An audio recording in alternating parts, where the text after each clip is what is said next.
Caitlin Clark makes a bizarre confession. She doesn't think she acts like a 22-year-old girl. Caitlin Clark gave a very honest interview after the Indiana Fever's victory over the Atlanta Dream in the WNBA on Monday night.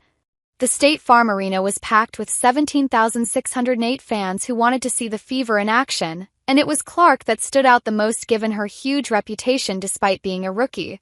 It was a Georgia record for the biggest attendance at a WNBA game despite the Fever being the away team, which speaks to the draw of seeing Clark in action. The Dream lost the game 84-79, which was of course a disappointment for their fans, but they did get to see Clark strutting her stuff as she put in a really impressive display.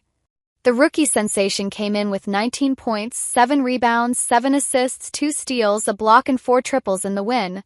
Clark doesn't act like a 22-year-old. In her post-game press conference, Clark was asked to share her thoughts on the impact she's had on the meteoric growth of women's basketball, and she offered a very honest response that shows she appreciates the gravity of the situation. "I feel like I'm only 22 years old, but I act like I'm 10, she admitted. "So, I don't know. I feel like I'm just a kid that plays basketball and has a lot of fun. And for me, like coming into these arenas and these environments, I look around and it's incredible. It really is. I don't show up and expect these crowds. Sure, maybe you've gotten a little bit used to it, but for me, that's not anything that ever gets old. It really is something that's really cool. Especially as a young girl who grew up going to games. As a young girl, I would have came to a game in a building like this and seen this type of crowd. I think I would have been kind of in heaven.